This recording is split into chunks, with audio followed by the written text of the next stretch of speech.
All right, everyone, how are we doing? It's Friday. We've made it nearly to the end of another working week, and we've got things to chat about today.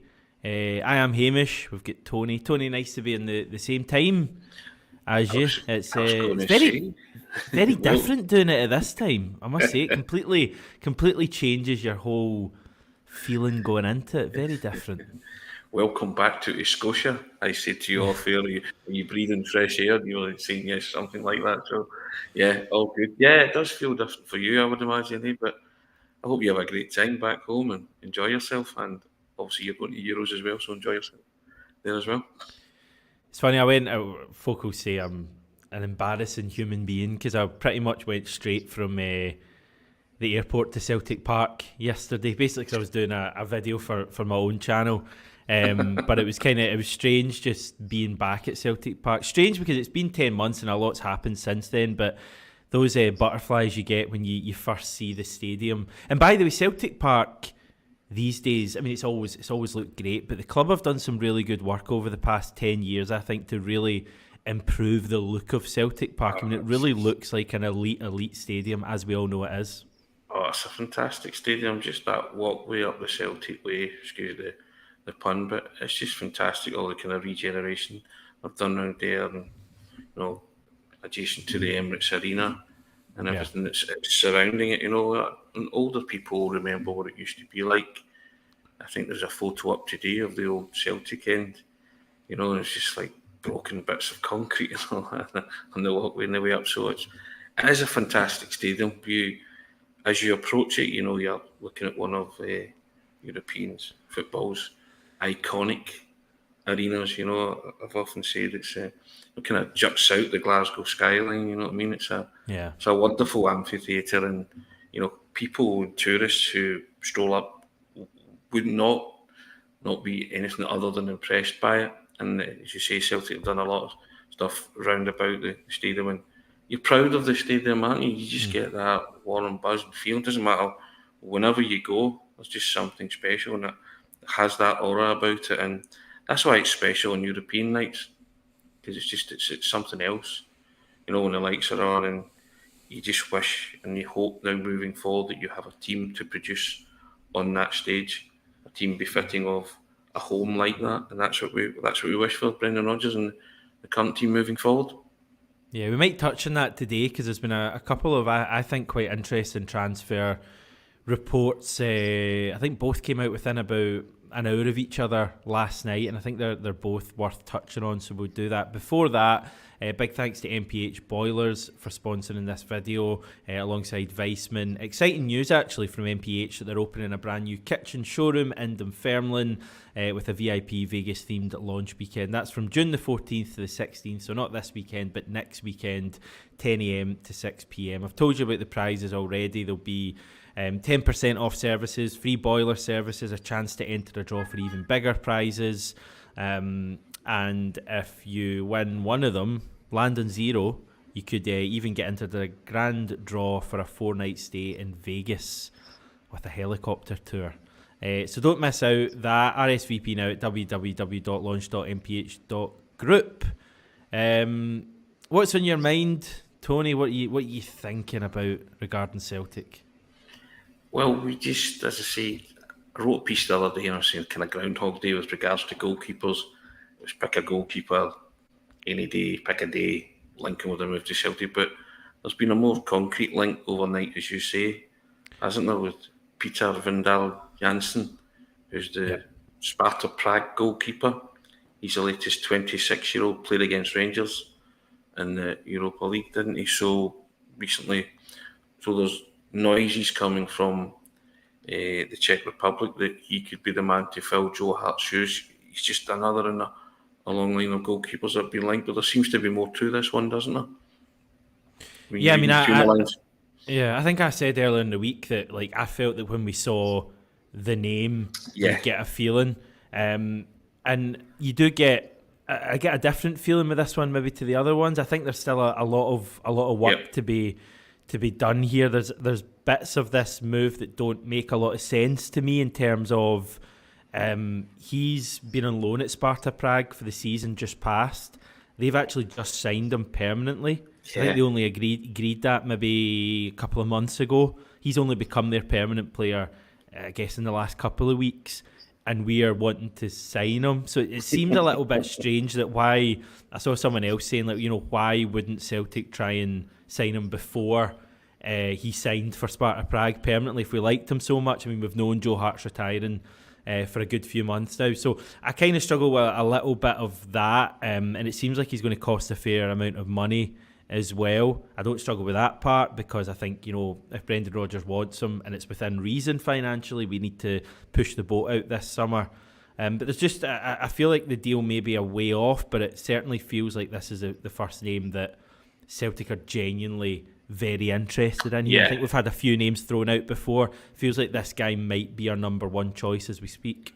Yeah, it seems a strange one when you weigh up all those factors, but maybe Celtic weren't kept in the loop with that situation, and he's gone and done this unbeknown to Celtic, who were obviously had other things in their mind, chasing the Scottish Premiership and Scottish Cup double.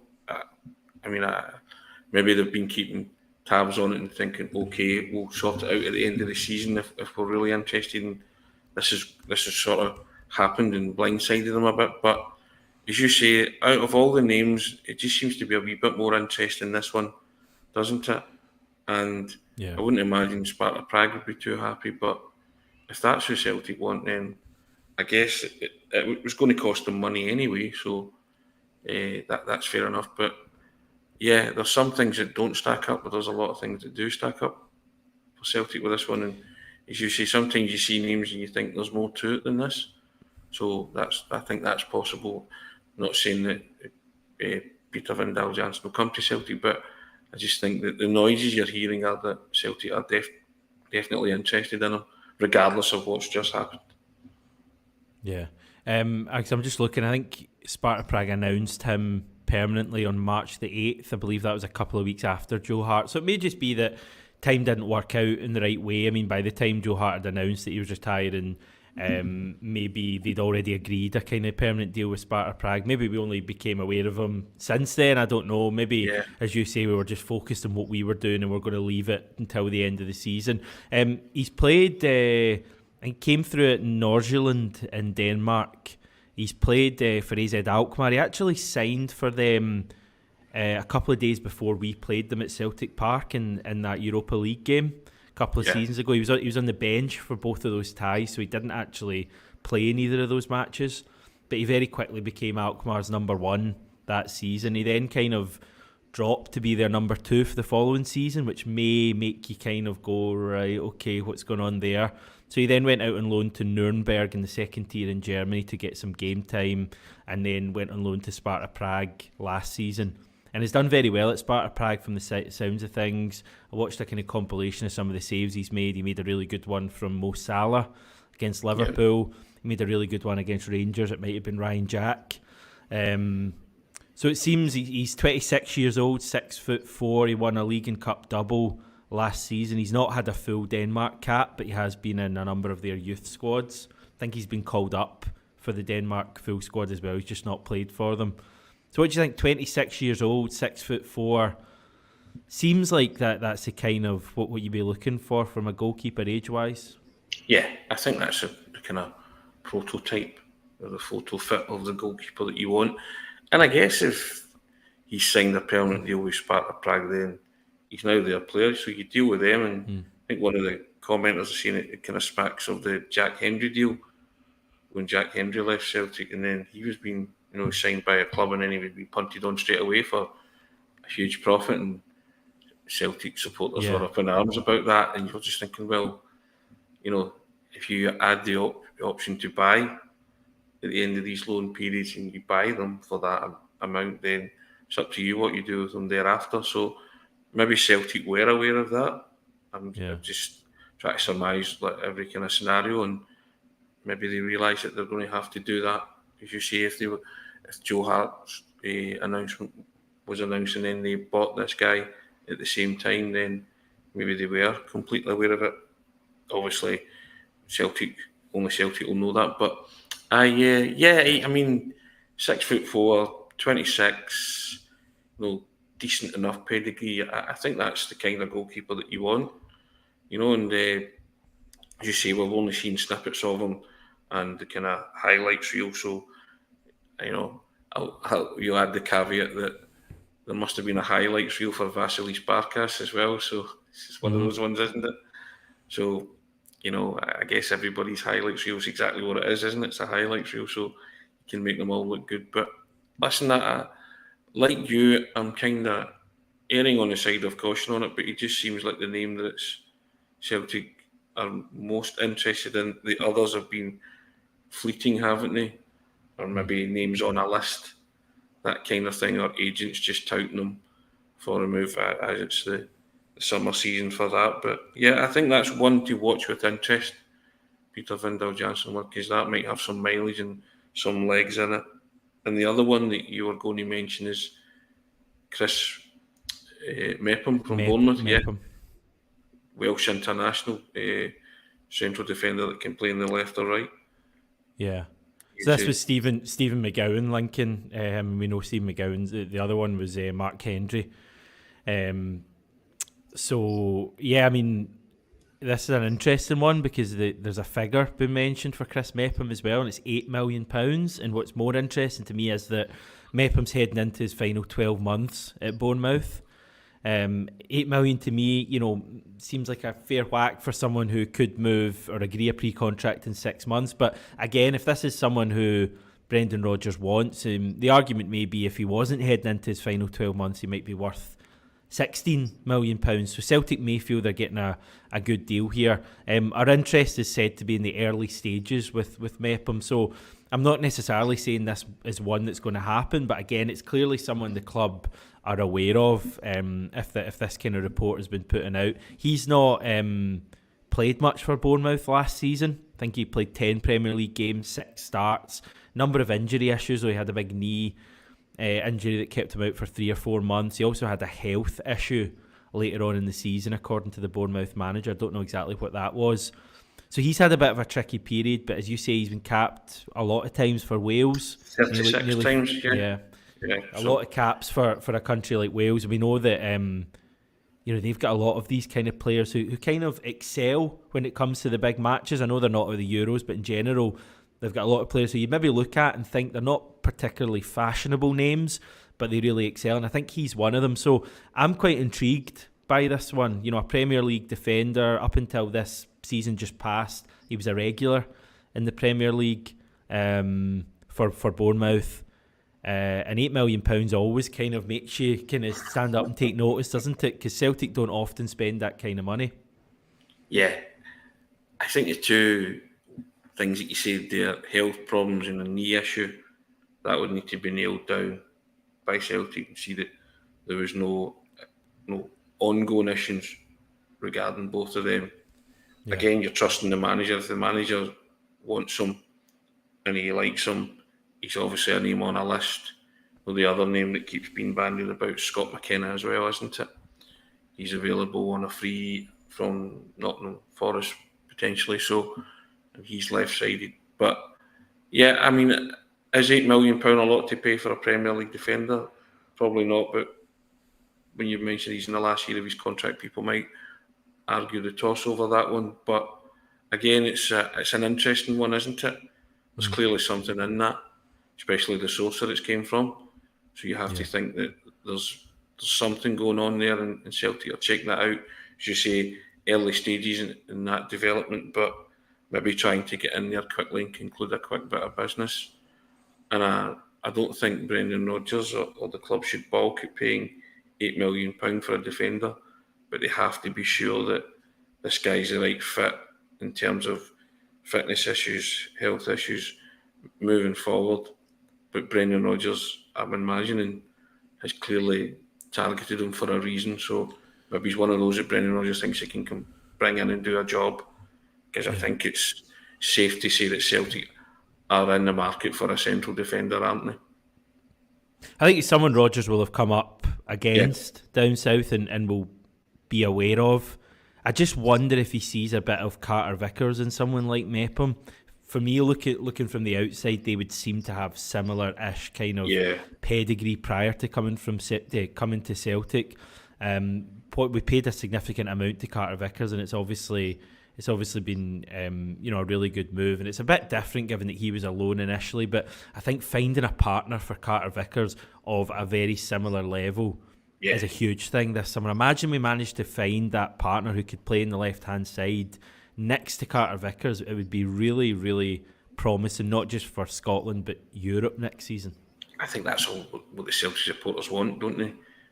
I've written a piece that's coming up on, I think it's going in the system on Monday, talking about that very issue, about finding someone to stand alongside Cameron Carter Vickers, of his ilk. And I think that's what Brendan Rodgers is certainly looking for. It makes sense to you and I and every Celtic supporter. Try and find a player that will complement this guy who's been the constant in the Celtic defence, despite having had numerous partners.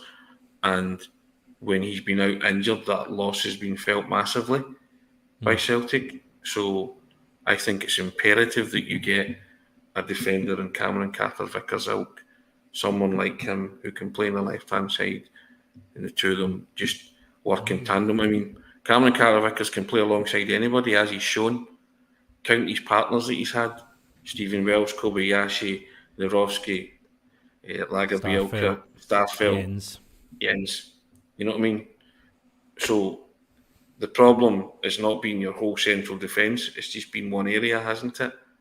And you look back now, the partnership we had with Starfelt. Starfelt got lots of criticism, but they never lost a domestic league game, did they? I think the only game they lost was extra time to Rangers in the Scottish Cup at Hampden. Yeah, when they started together. If memory serves, when they started together. So, in hindsight, looking back, you think, and I was always fair in terms of my criticism of Starfelt, but I thought he did a solid job and he was rugged enough. But there were times when I thought there was deficiencies there that sometimes got exposed, especially in Europe, I guess. But there's not too many Celtic players can come out with immense credit from European performances. But that's the big thing for me, Hamish. If you can get somebody like that, that's what I'm looking for in Europe, improvement in Europe. And if you have Cameron Carter Vickers and another who is like him but can play in the left, then you are starting to think, right, let's do something here, because we will be tight. And if you get the goalie that you crave, the 6 foot plus who's a good shot stopper and can command his area, and a left back. Well, yes, a tall left back. We spoke about it last week. I want a bit more robustness and physicality.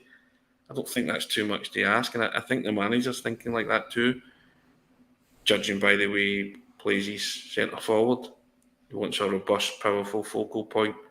So you can have that all through your team, pace and power. But if you want pace and power, then there's a certain element of physique that's needed for that too, to be able to do that. And I've harped on about it, but the last time Celtic were a real force in Europe under Martin O'Neill, team was full of big guys, wasn't it? Big guys with pace and power, but they could also play. I think Rodgers is kind of thinking, okay, take a leaf out of that blueprint. And, I think it's, at the moment, what Celtic team lacks most. I'm not saying, the players are excellent footballers, but we just lack a bit of robustness, physicality, in my opinion. I'm stating that. And I think, and height as well. So, and I think some Celtic supporters would agree with that. Yeah, I agree with a lot of that. I just think I'm genuinely really excited. Like, see, before we even talk about the if you split the team into defenders and attackers, right, it's a very simplistic thing to do. Forget about the attackers for now. This video is going to be about the defence. I'm very excited by the opportunity we have this summer, that if we get things right in 3 key positions: goalkeeper, centre back, left back, I think right back Alistair Johnson, I think, is a terrific player. Yep. I think, maybe in the Champions League he wasn't brilliant, but I think he's got that ability. Carter Vickers clearly is, a hell of a defender, the best defender we've had in years. If we can get a really good partner for him, if we can get our goalkeeper right, which, don't get me wrong, these are challenging things. It's not just easy. And also a left back, and I really like Greg Taylor, and Greg Taylor's still going to have a part to play going forward. But I agree. I think you're almost looking for like a player with the pedigree of Alistair Johnson on the left hand side, a bit more physicality, as you say, international, etc. I think you have the makings of a really, really top backline, and then you would have guys like Greg Taylor, Anthony Ralston, Liam Scales, etc., willing to come in if required. And I think those guys always give you a certain level of effort, and I think you can always rely on those guys to come in and kind of not let the team fall apart. But I just think we've got a massive opportunity, and I'm really excited by these reports we've got. We might sign both of these guys, we might sign one of them, we might sign none of them. But I think it's interesting that we're looking at both 26-year-olds as well. We're not looking at 21, 22-year-olds like we were last summer with Lager, Bielka and players like that. That strikes me as that we've spoken about this earlier on in the week, a movement away from the project idea of thinking. Yeah, definitely. I think the manager wants tried and tested and experienced.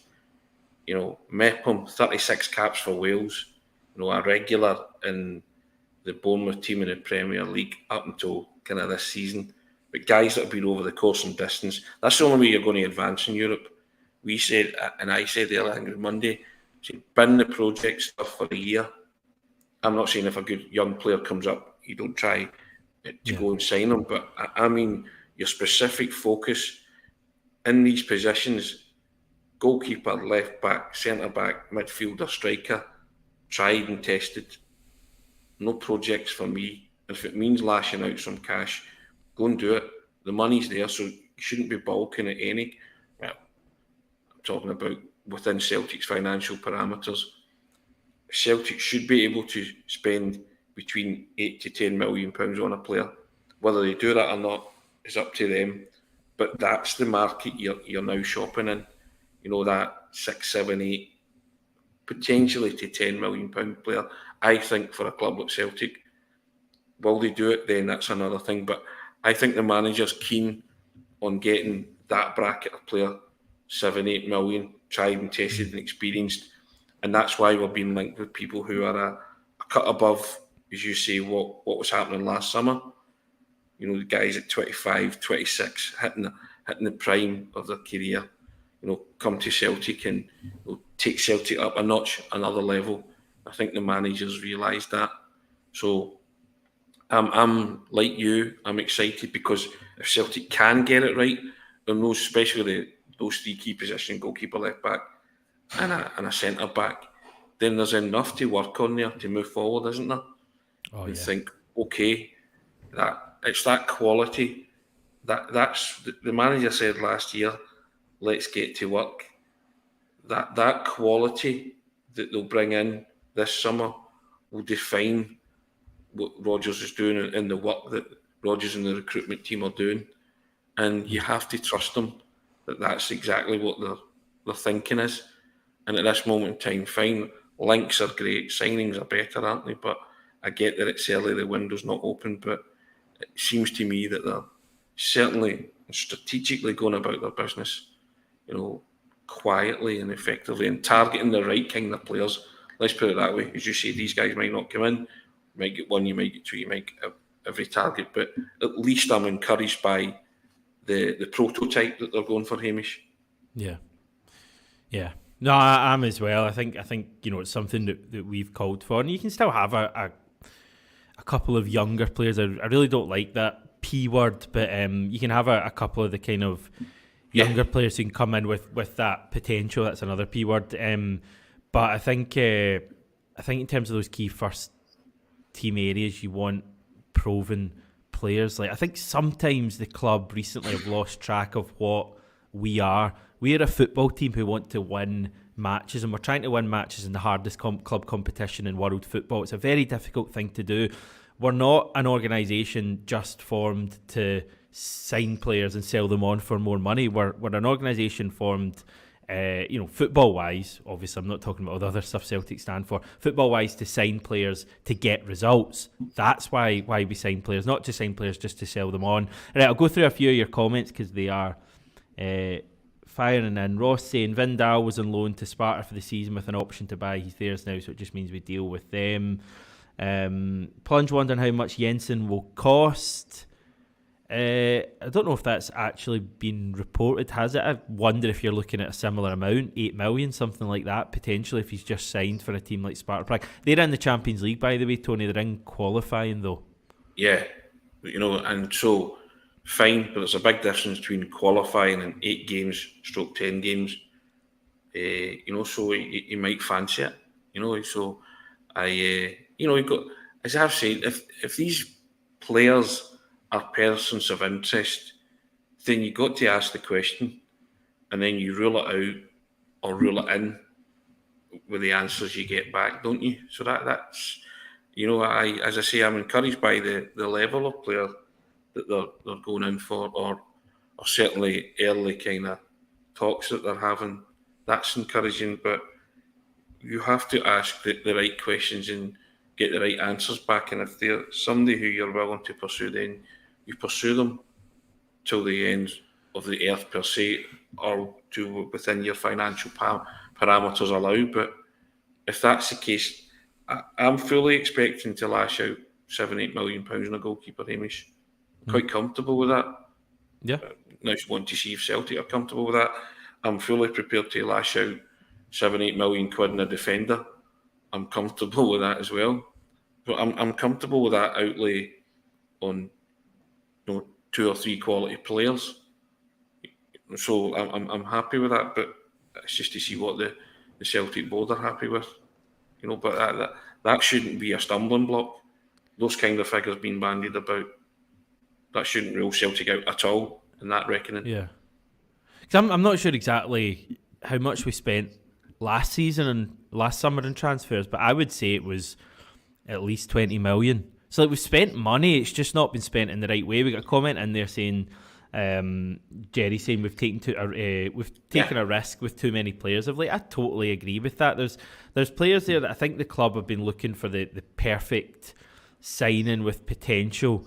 And I just think we've gone away from what made us successful prior to that. When Postecoglou first came in, the players that we signed were generally, that kind of 24 to 28 age bracket who would come in and hit the ground running immediately. There was no time taken really for them to make that jump.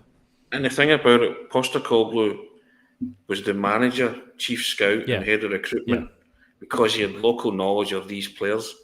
Now, lots of people are saying, Brendan Rodgers got a terrible track record of signing players.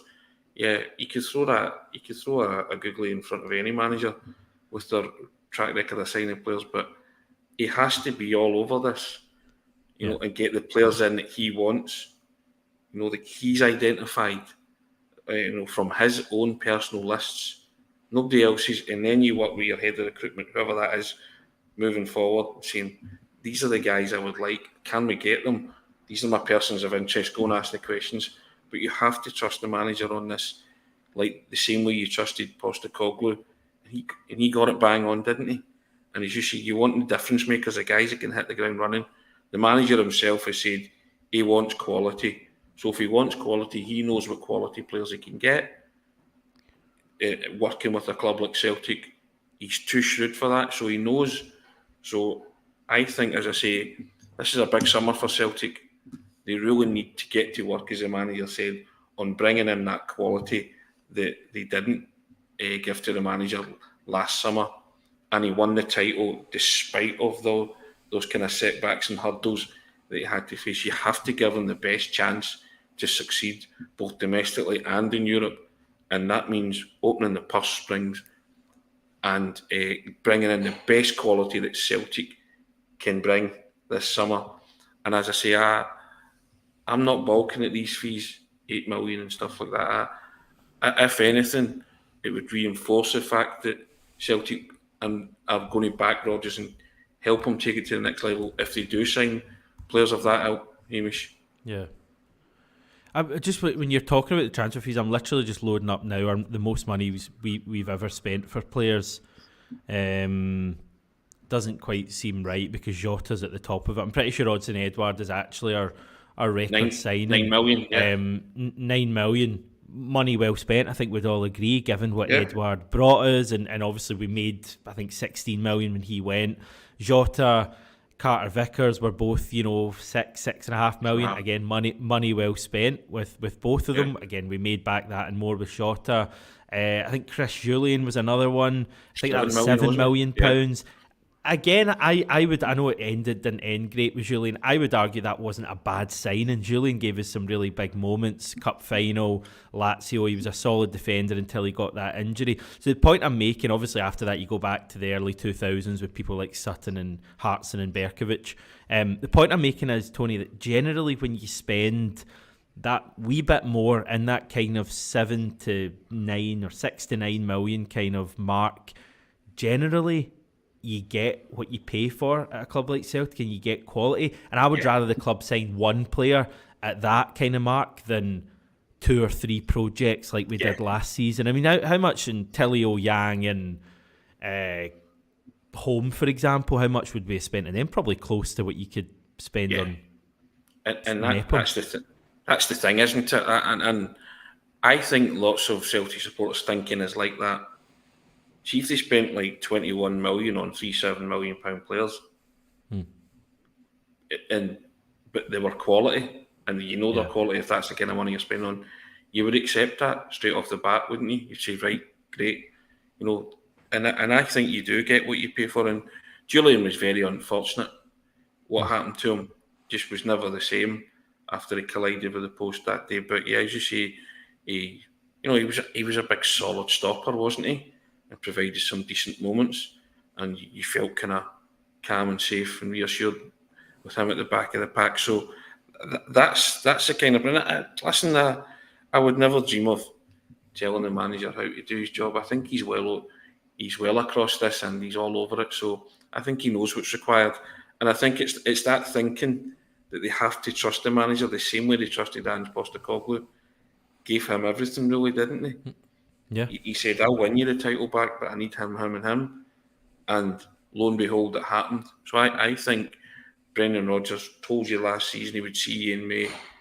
I don't think he realised how difficult it would be and the obstacles he would have to overcome. But I think now he's saying, right, I've done this. I want to go here. I want to get into this competition, this new revamped Champions League, new thinking, new strategy, new Celtic. I don't want to go in and just be a team that's in there. I'm going to compete. We want to claim some scalps. I need this, this, and this. And I think because Celtic are in a, rude financial health, you would say, he's earned the right for the board to say, okay, Brendan, we'll trust you, we'll give you this X, Y, and Z. He's earned that right, and then you take it from there. He really has.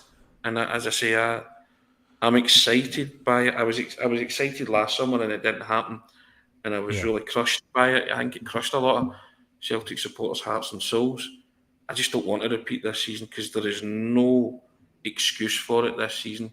The manager's delivered for you. It's time for you, i.e. the hierarchy, to deliver for him. And if the reports are to believe that they do want a goalkeeper, a left back, a centre back, a centre mid, and a striker, then deliver for him. Give him the best that we can possibly afford within our financial structure, and give us a fighting chance to go into this competition and fly the flag for Celtic in the way that we all want to see a Celtic team perform in Europe. Yeah, it's a huge opportunity. Hazel saying, do we think we should be looking for a naturally left-footed centre-back, or is it just me? Don't think maybe is. I'm not sure if he's left or right-footed. Chances are he's probably right, because most people are, certainly the majority. But he can play on the left side of central defence, according to the report, Hazel. So it'll be interesting to see if that's part of it as well. Plunge bringing up Mike Naropski. Naropski's turned down a loan back to Legia. Why are we letting him go unless someone else is coming in? Yeah, there was a report yesterday as well saying that Legia Warsaw have failed in a bid to loan Naropski. Obviously his former team. Naropski apparently has turned down a return to Legia. But we'll wait and see if he has a part to play next season. He could obviously decide to go there if he's not in Brendan Rodgers' plans. I really would quite like to see Naropsy, because I think he actually, funnily enough, was a signing last season but has kind of the pedigree you'd be looking for. But I'm just not sure Brendan Rodgers rates him, to be honest, and I think it's very difficult when Rodgers doesn't rate you to make him rate you. I think only Dedrick Boyata's really done that I can remember. He's failed to convince, hasn't he, Naropsky, the chances that he's got. You think there's something there, and then other times you look at him, you're like, not so sure. So if you're thinking that, then the manager's seen the exact same as you. So he might be one of those ones who shapes up after a pre-season. But I think the writing's on the wall, isn't it? A failed loan bid from Legia Warsaw maybe doesn't fancy it, but there might be something else that suits both parties, the club and the player, further down the line. And I think if that's the case, then Brendan Rodgers would sanction that. Yeah, a number of people bringing up, and this is interesting, and I'll trust you all in this, that CCV used to play alongside Mepham when they were at Bournemouth together. It did cross my mind that, because I remembered that one of CCV's loan clubs had been Bournemouth. I think they I don't know if they won promotion to the Premier League, but I think they were certainly in the playoffs or something like that. So if that is the case, it opens a lot of different avenues. Did CCV recommend Mepham possibly? Someone was saying, Big Dom saying that. Paul also saying they played together. Plunge saying that as well. So I guess that would be an interesting fact as well, if they have actually played a number of matches already together and we were to sign them. But it's there'd be trust and an understanding there between the two of them already, so that'd be good. Yeah. Hamish, are you going to Hampden tonight? Who's playing at Hampden tonight? Is it Celtic? No, so I'm not interested. I think it's Scotland-Finland, isn't it, Tony? Scotland-Finland is indeed. Are you going along?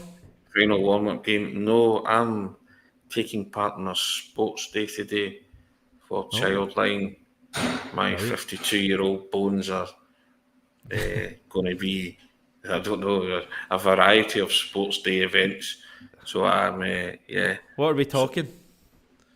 There's inflatable dodgeball and various things like that, and tug of wars and stuff like that. So it's my fitness is to be it's highly questionable. Let's put it that way. So I'll need to do a lot of stretching before that. Let's be honest, but it's for a good cause. So I was asked to take part in that by the work, and I said, fine, that's cool. I'll do that. I think I might be there for my managerial expertise as well, and cajoling the troops. You know what I mean? It's not the taking part; it's the winning type thing. You know what I mean? That kind of guff. But we'll see. But I'll let you know if I appear on Monday. You'll know it's all went well. If I'm not, then send the ambulances round to the house. Sure, it'll be good. Is that why Ryan's not here? Is he preparing for some sort of egg and spoon race or something like that? No, Ryan. I don't think Ryan was asked, it startles me because he's half my age and probably much fitter than me. But, that's a blow. We can call him Gustav going forward. That can be his name. I think in terms of myself, I'm the kind of Edward Scissors feet of the team. You know what I mean? So we shall see what happens and transpires. But looking forward to it. It'll be good. Brilliant. Well, enjoy that. Enjoy your weekend. Same goes for everyone else. Have a good one. I'm sure there'll be various stuff coming up now and then we're really going to be into the Euro kind of stuff from next week, and I guess that's going to feature in these morning briefings as well. Yeah, correct. That'll be great. I'm looking forward to that. Can't wait for the Euros, but it's just good to talk about some kind of football. But you just miss Celtic so much, don't you? Which is why you went to Celtic Park yesterday for your refix. I know. I'm just gutted I'm not going to get a game over pre-season. I'm going to be at Somerset Park for that friendly, so I'm looking forward to that. Plenty of time to chat about all of this stuff. Thanks everyone for tuning in once again, commenting, watching. Please give us a subscribe if you've not done it yet. It would be much appreciated. And we will catch you on Monday. Speak to you then.